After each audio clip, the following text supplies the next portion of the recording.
everyone, welcome back to Steph on Skills, powered by Enginuity. Now with me today I have Andrea Wilson, who is boss of Hornall. So just explain what it is your business do. I know you've got loads of strong views on skills, which is exactly what we want on this show, but first of all just tell us a bit about what you do.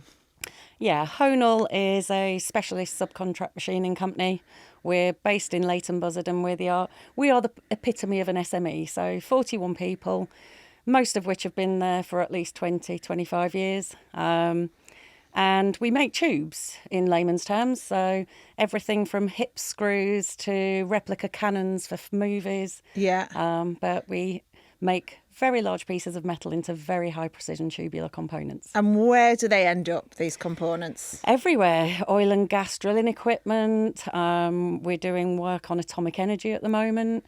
We've manufactured fake nipple moulds for prosthetics. Gosh, that's a diverse range of things, isn't it? It really is anything and everything. And it's brilliant because quite often you don't always know exactly what it is you're machining and you find out later. Wow. And then suddenly you see your component somewhere. That's fascinating. I love it in the engineering world, that tangibility of like, I've helped make that happen. Yeah. Yeah. And we're doing some work at the moment, which the guys absolutely love, on some very, very expensive motor cars. Oh, wow. They're enjoying that part. Yeah. So business is going well then? You're busy? We're on record year at the moment. Wow. Things have been really good the last 12 months, obviously bouncing back after COVID. That was a little bit of a challenge. But yeah, we're on a record year. The guys are definitely fighting so that we're finishing for an early Christmas shutdown, thanks to the record year we're on. Yeah. But it's been obviously, it's been a strange year because I think within the industry at the moment, it's almost like a game of two halves. There's some people who are really, really struggling and there's others who are really, really busy. Yes. So it's trying to understand that. Yeah. And as you say, like, you're a key part of a supply chain in all of this as an SME, small and medium-sized business. And often your businesses are the backbone of the economy, aren't they? All SMEs are the backbone of the economy and the manufacturing industry. We're the lifeblood. So tell me about what it's like filling the roles you need to do the jobs then. What is it like getting the right people for the skills you need? I would almost say impossible. We take a completely different approach these days, I think, because we, particularly being in a very specialist machining sector with deep hole boring, deep hole drilling, honing, even the best colleges don't cover those skills anyway. So we take a very different approach where it's more about attitude and aptitude. Yeah. Because at the end of the day, if you've got the right attitude coming in, if you've got a passion for the industry, a passion for what you do, you love metal, you love machining, then basically we can pretty much teach anything. But the onus is on you to Yes. teach the specific technical skills then. Yes. And to be fair, even in the more generic skills, we find exactly the same. Our local college, unfortunately, just cannot provide the levels of training and the skills that we need, even in the more common services such as CNC turning and milling. Yeah. They don't have the equipment, they don't have the tutors. And in all honesty, I don't think they have an understanding of exactly what we need. Right, because, I mean, you say CNC milling, that's pretty standard. I mean, I learned that at college when I was doing engineering back in the day. Yeah. So that's not like a unique No, you'd think so. skill. But So what's going wrong here, do you think? Because I'll be honest with you, I'm a defender of further education colleges. I think they get a bad rap. But you think there's a big problem in that system, don't you? massively. I think, don't get me wrong, I think there are some FE colleges doing it really, really well. I think there are some technical training centres doing it really well. But unfortunately, there's not enough within each town region that are doing it well in order for students to be able to travel there. Our area is one in particular. In Leighton Buzzard, for example, I helped on an advisory board to set up an engineering training centre. They had a very large grant from SEMLEP at the time. And, 4 or 5 years later, there was still no engineering in there. There's recently been some engineering placed into there through some sort of educational trust, which I'm just learning about and finding more about. Right. But as part of my work with SEMLEP, because I used to be one of their biggest critics, so I then joined in order to try and help change it. And then to understand this, SEMLEP, is that like a local enterprise partnership? it was, yeah. They've since been disbanded. Yes, because that's what I was going to say, but they still exist in some form. The growth hub aspects are Right. still existing, Yeah. but again, in our particular region, we're struggling because we don't have a combined authority yet. We have 6 different local authorities. Right. And just that as an example, Northampton had lots and lots of excess machinery, but they can't put it into the training centre in Leighton Buzzard because it's a different authority. Oh, my goodness. So, but even when they were speccing the equipment for Leighton Buzzard, when they asked me my opinion, yes, they had XYZ machine, but they didn't have any inspection equipment. So you're teaching students to machine, but not how to check what you're machining. Quality control, yeah. But so, I mean, this must be so frustrating for you. Do you feel like, is it a case of you not being listened to then, not being understood, or? I don't think that basically we are sharing best practice across the FE colleges. Yes. The ones that are working, why aren't we using those as exemplars and getting the other colleges on the same board? I've just had a reply from one of the ministers. I had our local MP visit and I tried to raise this with them. And I've had a reply from the minister saying, oh, well, we're going to invest, multi-millions in skills.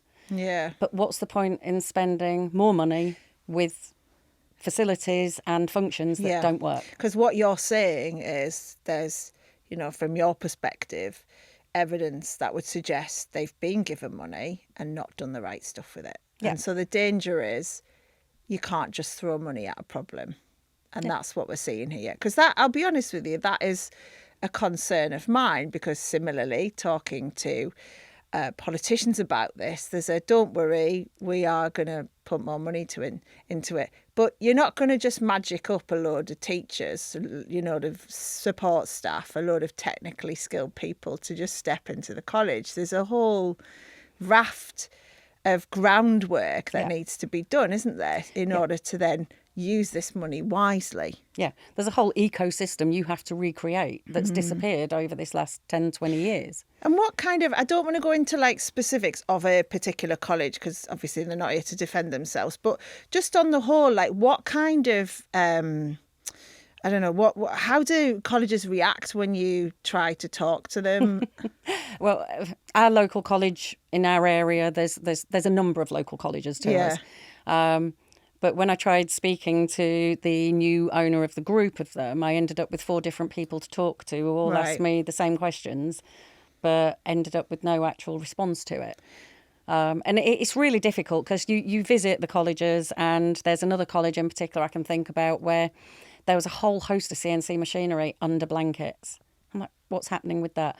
Well, the local businesses have told us they don't have the right controls on those particular CNC lathes. Okay, but the machine's just sitting there under a blanket. I could be making that machine earn £70, £80 an hour. Wow. So, either give me the machines and the students and we'll do it, or at least just utilise them, even if it's just for understanding speeds and feeds for cutting metals. It doesn't have to be the right control. At the end of the day, the principles are there. Yeah, and that's an interesting point you make there about you could do it, because obviously, someone who talks to small businesses a lot, there's a feeling that, we haven't got the time to do all of that, all the money to do it. So what would help you to train more people, do you think? Training and development tax credit. Right, a tax credit? Yes. So as in, you get, I don't know, a discount on corporation tax or something based on... Basically, if you look back at the MVQ level 2, level 3 days, students went to college. We had them 4 days a week. They went to college 1 day a week.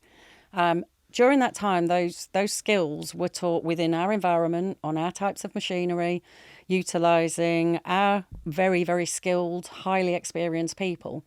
Not only were you teaching the skills in order to actually machine the components, but you're teaching work ethic. Yeah, totally. Yeah, you're teaching that they hear from the other employees about managing money, finances, life in general, relationship issues. Where you get toilet roll from, which seems to be, But all those things that, we need in order to have a fully rounded education. Yeah. So having some sort of training and development tax credit means we could bring in, which is what we do now, we just don't get any reward or recompense for it. We bring in unskilled people who've got a passion for the industry. We teach them what we do, how we do it. And you could, for example, then claim a proportion of their wages, a proportion of the tooling, proportion of the materials that you buy. That percentage could be varied depending on how transferable skills are. Yeah. So if it's something like CNC turning, which there's many more businesses than deep hole boring, you could claim a higher percentage. If it was me teaching honing, which is only in a smaller amount, then we can only claim a small percentage. But that credit against your corporation tax would help basically bring those skill sets and that ability to teach without actually the company taking the whole brunt. Yes, because that's the thing here is it's the investment and Yeah. not just money, time as well. Because if you look at how things work now with the tax system, and obviously we've got this new budget looming, goodness knows what's going to be in that, but we know there's no money. Yep. But there is money, isn't there, for like kind of physical things like equipment and this kind of tax incentives around research and development and the kind of physical possessions and assets, but not people. Yeah. And to be honest, some of the tax allowances for new kit is great. yeah. But again, that's not necessarily helping SMEs who quite often have to buy second-hand. Because interesting. you can't, you don't get the same allowances for second-hand machinery. Yeah. So that's, again, there's so much policy that we see which is informed by very large business. And we need our OEMs. Most of them are my customers. Yeah. We do. But we need the SMEs to have a voice at the policy table to say, that's great, it will help this, but what I need is actually something entirely different. Yeah. You know, going back a few years, we applied for a capital grant for a machine. It was 20 grand against a machine of 80. In order to get that grant, I had to employ 2 people. Now, in a much larger business, I could employ 2 people in completely separate departments and hide those jobs as such. You absorb them. Yeah. In a business like ours, I want to buy that new machine to not have to employ more people and to increase my productivity. Yeah. So why would I then, the 20 grand doesn't help me because I'm spending 60 to 80 for 2 more jobs in order to get 20. Yes. Yeah. And I'm not increasing my productivity. Yeah, which is what the big thing is like productivity and growth. That's what's going to drive us out of the kind of slump we're in. So if I bestow the powers on you to be the Chancellor, and you had to say then, I mean, you'd have to give me everything. You'd have to tell me what duty you'd put on fags and, and booze and stuff. But so tax credits for training and development. For training and development, yes. And what would you be giving FE or what would you, the further education sector, what do you want to... I think the ones that are working, continue. Yeah. Roll out what's working elsewhere. Because we still need to be creating this ecosystem we talked about. We still need to be creating that ability to train within FE. We do. But those movements, that creation is going to take 4, 5, 6 years to filter through. We have an emerging, urgent requirement now because we've got orders that we can't fulfil because we can't recruit the skills. Yeah. So I think one of the biggest barriers to growth that people are now talking about is skills. Yeah. Yeah, totally. It's what's said to me all the time. Yeah. The cost of employment has overtaken the cost of energy as one of the biggest hits on profit. Yeah. And that's because of tax changes as well. That's to do with the minimum wage going up, to do with national insurance contributions paid by employers going up, the legislation around employment as well. So all of this means it's much more complicated and expensive to employ people. Yeah, and I think, excuse me, if you look at the new employment law changes, the majority of those new changes have been brought in due to really bad employers. Yeah.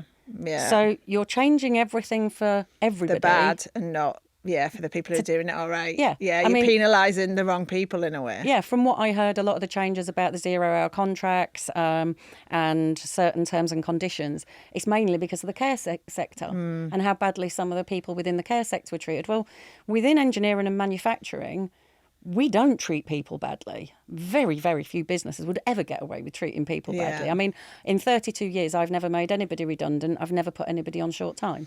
Wow. It's most of my team have been with me and we've grown together. Have you fired people then? If you've not I've had to, at times. Unfortunately, there are certain things, but I've got to be honest.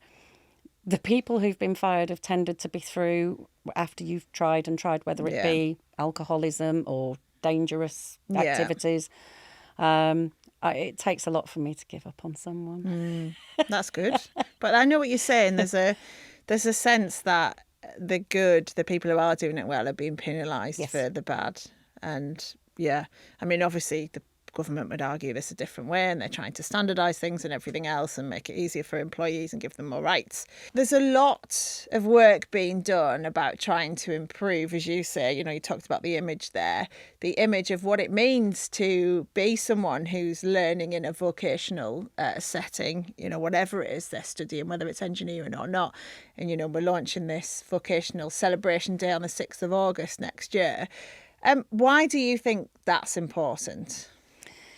I think what we need to do is try and get the message across that university is not the only way to actually have a successful career. Yeah. In particular, myself, I went on to do A-levels because I really wasn't sure what I wanted to do, but I couldn't afford to go to university.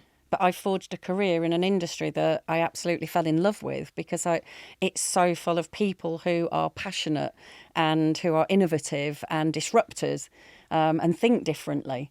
And I think it's allowing youngsters to come through and see that there is a route that if you work hard and you love what you do, you can actually achieve anything and you don't need a degree to do it. No, and everyone learns in different ways, Yeah. and that's the key here. You know, it shouldn't be the default is, oh, I better do A-levels and I better do a degree. It's what works for you and the way your brain works and what you like doing. Yeah. The majority of the senior managers within our business started in a completely different role to the one they do now. Yeah. But they found their passion, they found their skill set, they found what floated their boat during their time with us. Yeah. And we've then said, of course, that's another gap we can fill. Yeah. And that's what we need to do, is we need to show that there are just so many different pathways that you can take. Yes, and it's not like a linear pathway. No. That's the other thing. You might start out in a completely different sector. You might start out in retail and end up in engineering for all you know. It's like there's no barriers, are there, No, absolutely. Yeah, I often tell this story about a brilliant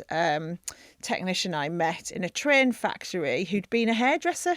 And she was, great dexterity. So she was great at the wiring on the trains and things because she obviously had spent her life doing highlights. Yeah. As you will know, as I know, that's quite a complicated process, and you can understand why it's like wires. Yeah. Things. My ops manager joined me as an admin accounts assistant, and it was only after realising that I couldn't find half the purchase orders that she'd filed that she was dyslexic, but she's an absolute whiz with numbers. So she does all my business intelligence, all the KPIs, all the monitoring and performance, and she absolutely loves it. She's brilliant. And that might have been something that she thought would hold her back, the dyslexia, but actually it's finding out what bit of her brain is the bit that's the superpower, isn't it? Yeah. So just to round things off then, in conclusion, what do you want people to take away from listening to this? Like, what do you want them to leave listening to this and go to their mates in the pub and say, or go to their, back to their colleges and say, or whatever it is, whatever the kind of setting is, what is your message? Oh, so much. Yeah, I know that's hard. It's actually a hard question, that. But. One, tell everybody how fantastic engineering and manufacturing is, because all of the work we're doing is going to be completely irrelevant unless we change the outdated perceptions we currently have. Yeah. It is no longer an industry where your length of service is dictated by the length of your fingers and how many times you've chopped the end off. That's going back 60, 80 years.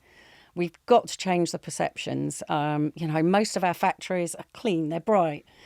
We're modern, we're technological. And as much as I disagree with government's advanced manufacturing term, because advanced manufacturing doesn't exist without all the other engineering and manufacturing behind it, we need to get the message out there that, this is a career that pays on average 8 to 10% more than any other. Yeah. It's a job. It's a career where you can start doing one particular job and end up running the entire business. Yes. And then buying the business. There's not many industries where you can get that opportunity. So I think that's the first thing. The second thing is government need to start listening to SMEs more. Whilst I appreciate they need to listen to our OEMs and our big business and our big trade associations, they're not always hearing exactly what will make a difference. As SMEs, we don't want more support. We want better support. We want support that's actually going to make a difference, not a tick box or a nice pretty piece of paper at the end of a course. Yeah. Really important stuff. Andrew, thank you so much for having a chat with me about it. everything you're saying is kind of common sense, isn't it? And that's what frustrates me when I do, chat to people like you. I'm like, why aren't we listening to you? But, that's why we're doing this, to try and get that message out there more. But Andrew, thank you very much. That's it for me on this episode of Steph on Skills, powered by Enginuity. Thank you very much for watching and listening.